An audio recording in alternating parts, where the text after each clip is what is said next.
Hello everyone, hope you all are doing well. If you are the Python programmer, you must know one very important fact about Python is that it is the most popular programming language during this time. One of the biggest reasons for its popularity is that there are so many libraries available in Python which can almost do everything you would want to use Python language for. Whether you would want to perform the data science, you want to do the artificial intelligence, you want to just perform the basic robotics operation, anything you would think about, there will be a library to perform your job. Or if it is not available, then it is so easy to create a Python module or a library to achieve your objective. So for any programming language, it is important that how easy it is for anyone to build or extend the language capability by creating a new module or a library. And that is the objective of this video. So if you would want to understand the difference between a Python application and a Python module, first you need to understand is that Python application is an application which has an interface or the entry point where somebody could interact with it. That interface could be command line where you are running the Python application and typing the commands as an interface to your Python application. It can have a UI, web-based UI or standalone UI, which is running as a standalone Python application.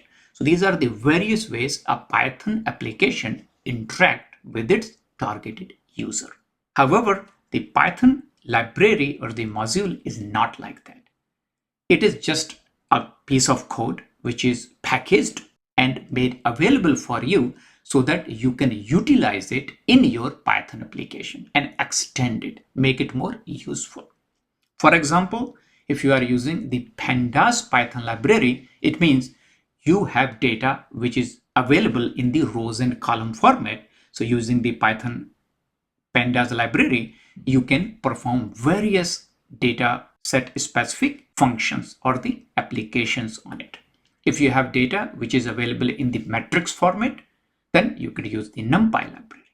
If you would want to process the images, you could use the various image specific library. If you would want to perform the machine learning, there is TensorFlow, PyTorch, H2O.ai, various libraries available. So knowing how to build the library, package it, distribute it, and then consume it, it's very important for anyone who is using Python and making themselves to a Python power user or an expert user. This video is divided into 3 parts. In very first part, we are going to build a very simple Python application. Once the application is ready and it's working, then the second step will be to convert the whole application from Python app to the Python library or the Python module. And finally, when this module is ready, tested correctly, we are going to convert this Python module to a universal Python library in a wheel package. And finally, we will deploy this wheel package to a standalone Python application where we could utilize the library or the module which we have just created. To complete the content which we have described just now, we are going to use the 3 different videos. In the first video, we are just learning the basics of Python module as well as the building a very simple application, which is just a calculation application, which will convert it into a Python module. Part 2 of this video series is going to cover various steps such as creating a Python module file and folder structure, creating various important and required files as well as the optional files, taking an existing application and converting it to a module, and also adding the test code, because without test code you could not test your Python module. So adding test code is very important. And finally, when test is successful, then learn how to package your Python module into a wheel file. And then once you have wheel available, then deploy or install that wheel file in a Python environment, and using that Python environment, create an application where we can utilize this Python module. The third part of this series is going to take everything what we have learned and make it to the advanced or the power users. First, we will take our code and convert it into a class-based structure. Reason I started with non-class structure because most of the Python developers who are beginners, they do not find easiness of using Python classes. So I wrote the non-class based code, but in the third video, we are going to replace everything what we have written in our Python module and convert that to a class-based code. Our testing will also be done through the classes, and that is very important for anyone to jump from Python beginner or early stage Python to the expert Python user. You must have understanding of how to use and how to utilize and how to create the class-based structure in your Python code. Then we will also learn the different or the advanced packaging as well as the deployment methods. These advanced steps will cover the installing your Python library without even creating the package, as well as the deploying your final Python package to the PyPy repo and then installing directly from repo rather than installing directly from a wheel file which is available on your local file system. So as you could see that this whole video series is really designed to give you lots of advanced knowledge specific to Python so you could make yourself much more useful and credible Python programmer. So at this step, we are going to build our Python application where we are going to create a function to generate our calculate method, and then we are going to use the same method in the same application as you could see in front of you. So we have this Python application named ramp utils app is created. It's set to run with Python version 3.10, and this application is all set to develop our calculate method or function. So let's start with the define calc, and it is going to use the choice is the very first variable, and it's going to use a sequence of number after that. So using the variable parameters, we are going to use the args or arguments or argument values. So you could use args or argv, and based on our requirement, we will make sure that this method is going to return the results. So result will have three different values. We can choose that first we are going to have the result message, second is result value, and the third will be result status. And these result status, result value, and the result message is what we are going to return. So that's the calculate method is going to be used here, and that's where we are going to pass our choices, and that with the choices we are going to pass the values. That's kind of our basic idea is to create this method which will become the library or the module after. So let's define the choices. So our choices are addition, subtraction, multiplication, and divisions. So we could say that if the choice, which is this variable, if choice is not in choices, so these are the choices, then we are going to return very quickly same thing. And here we could say the very first message is unsupported choice. Now we can start implementing our choice. So if the choice is, so because if the choice is addition, we need to perform something. Else if the choice is subtraction, or the choice is multiplication, or the choice is division. So these are the four choices we are going to have as a first variable. We need to make sure that the argument which is being passed has multiple numbers. As you could see here, we have these numbers. So we can just perform the addition first. Here we could say if the length of these values is greater than 0. It means there are values, that's a check we have. If the check is there, then we could add all of these numbers. So we need to loop through how many numbers we have. So we could say for each value in argument values. We could say the result value, because result value is still 0, result value equals to result value plus each value. If this is all correct, then we can say, okay, it means that result value is already has the sum. We can also make sure that our result status is true, and the result message, we can also pass whatever message we want to say. We can say addition is successful. So that's how we have set it up, our addition option. Same we could do for subtraction, multiplication, divisions. But before we do any of these, let's check the addition. And for remaining of these choices, because we haven't implemented them, so let's put something there. So we are not going to have the error. This is coming later, so let's test it. So here we are doing calculation is our addition. Let's see if it works and if there is any error. So here you could see the result is addition, the total is 10, addition is successful. If we put any other number, you could see addition is working. So this is how your addition is going to work. Similar to addition, we can also use this for multiplication. Same choice is going to happen here. The only caveat here, in the multiplication, we have to multiply for all of these numbers from first to last. And in order to make that happen, what we really need is that we need to make sure that we select the very first number.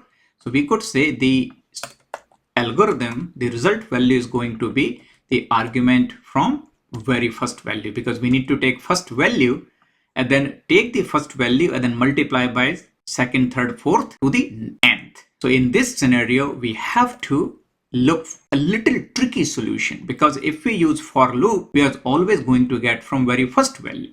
So we do not need that first, because first is what we are going to start. So rather than value, we can actually use the value index. So yes, use the value index, and then we can say how many values we have. So we can say range in the length of argument values. So now we have got the range. It means if there are 5 values, we will get all 5 values. So we are getting from 0 to 5. That is still a problem. So we need to actually take this value and pass first item, not the 0th item. In order to get this thing going, we can actually use the slice method, and slice method we could say here 1 colon. It means in this argument, the total number of values are there, get the length. So right now 1, 2, 3, 4, 5, 6, we have 6 items. So the length of argument values are 6, range is also the 6, but we are asking that don't start from 0th, start from the first. So the value index is not going to take the first value, it's going to take the second value. So that's where we have got our value index. And here for the multiplication, we can actually say that result value is equal to result value times the value index we are going to use. So we can say the whatever the argument value is, let's use the value index. So these are some algorithmic design which you have to follow, and you have some experience to understand it. So what I have done here, including these 3 lines, I have selected all the items and multiplied them with each other, no matter how many numbers you are going to give. And that's how you are going to get your multiplication working. So this is multiplication. Now we can actually use the multiplication. Let's try this, run it. This is the multiplication is successful. If you will try to add a 0 here, your multiplication will become 0. If you put a 10 number here, so it does not matter how many numbers you are going to pass, unless we are not hitting the exception of hitting the number limit, we are going to get the result of our multiplication. So based on our objective, we have completed the addition as well as the multiplication. For the subtraction and the division, we only need to have only 2 values. Subtract the second value from the first one and divide the second value from the first one. So we have to make sure we just make a check that the total number of variables with calc function for the subtraction and for the division must be only 2. Let's come back to subtraction. Here we can say if this is our condition. So if we can say if length of argument is not equal to 2. We must have 2 arguments. Then we could say that the result message here is subtraction needs minimum only 2 values else.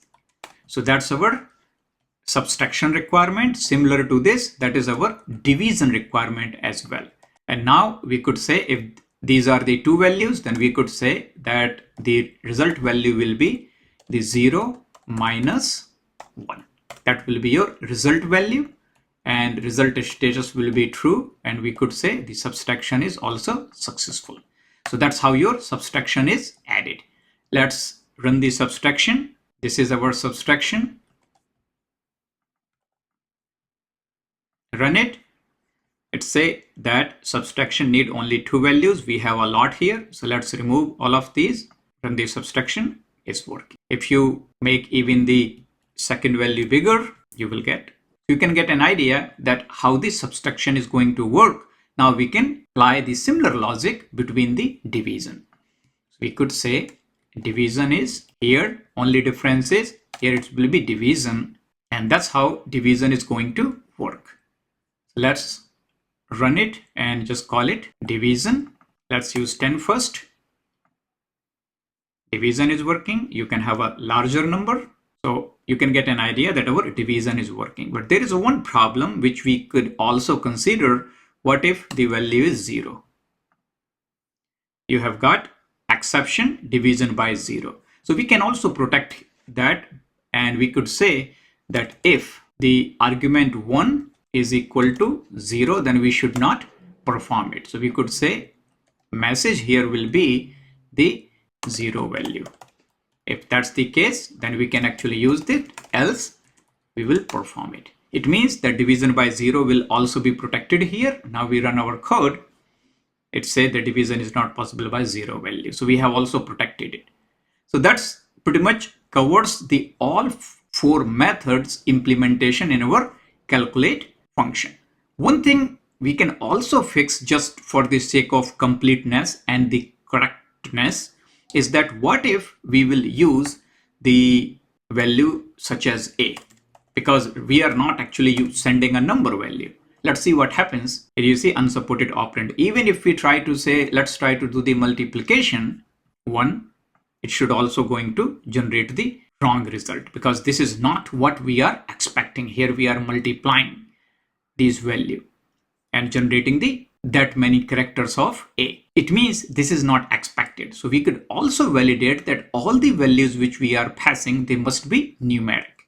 So we can write another check here. We could say that if the length of all these values is greater than 0, it means we have a sequence of values as a variables. And we could say for each value here, that we can also validate here.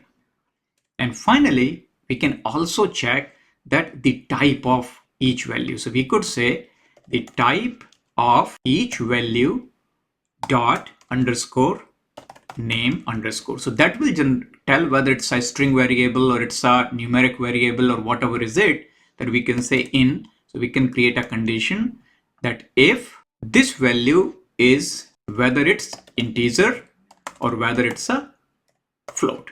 It is also possible that this value could be the integer 64 or could be the float 64. So possibilities are that numbers would be any of these conditions. So if these values which are being passed here, if any of them are a string, we will not perform any of our operation.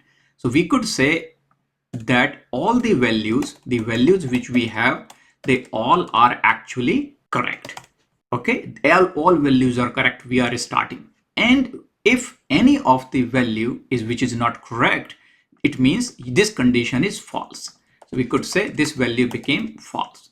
So if this value is not in this collection, then these values will become false. That's all. It means in order to proceed further, all values must be true. If all values is not true, there is no need to go further. And then we could create a condition here. We could say if all value is false. If all values is false, it means that our result message became submit all values as numeric, and we just need to return here. That's it. We could actually return here too at that point, but I'm just creating in a sequence where you have a little more clarity about what we are doing. We could actually return as soon as if there is any exception, we could return very quickly from this method as well. So we have two checks condition here. Here is a check number 1 where we want to make sure that all the choices are correct. Here is our check number 2 where we want to make sure that all values are numeric. And here is the final implementation. And fine, that's all we really have. And if we look into this and we run the same code, as you see here, that please submit all the values are numeric. If you would just want to print the result value, you can actually take this whole result and you can say, I just want only result. So if your result will be the 0, first and second, so the first item, here you see 0. If you change it to 10 and we are doing multiplication, result will be 5600. So this is how you will be able to figure it out of your result, whatever you are looking for. If you would want to make it little more clear, little more functional, you can actually create a method called validate choice, and here is the choice, and you can actually take this whole thing and you could say that if choice is not choices, so you can take this whole choice out, return false, otherwise return true, and you can use this method here if validate choice is false. So you are creating a lot more structure in your application. Similar to that, you can also use the same option here. You could create, define, validate values, and here you need all the variables, and here you could say return all values, so whether true or false, and you can make a call if, there you go. So now it's a little more cleaner code and it looks a lot more functional. The code is still working, there is no problem. If you would want to write these all 4 together, so we could say let's do the division, subtraction, addition, let's run it, and here are the result. If you would change this, for example, here you will get appropriate result. If you will do a or a number as a string, you will also get. So hopefully you get an idea that how we have created an application which is a Python application where we are defining everything as well as we are calling. And that is the standard definition of Python application. Now, in the next step, we are going to take this whole application and we are going to convert it into the Python module or Python library. And our objective will be to access the same code in the same application. We will use a new file called the app.py. And in this app.py, our objective will be to call ramp utils, because it's not created, it's not installed, as ru, and we are going to call the print ru.calc and any of these methods what we have called. So we will be able to call exact same thing here. So everything what we have called here, we should be able to make a call, and that will be our next objective. And in order to make the app.py as our main application, we just need to come here, change the configuration and use the app.py our main application. And if we run it, you will get an error is that ramp utils does not exist because we haven't created, we haven't installed. So in the next step, we are going to build the Python module, where first we will build the module, then generate the wheel package, then install the wheel package, and finally we'll be able to use our package exactly like this. So we will stop here in very first video.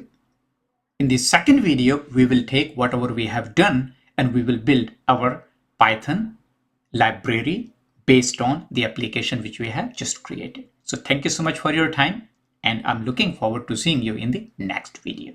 Until then, thank you so much.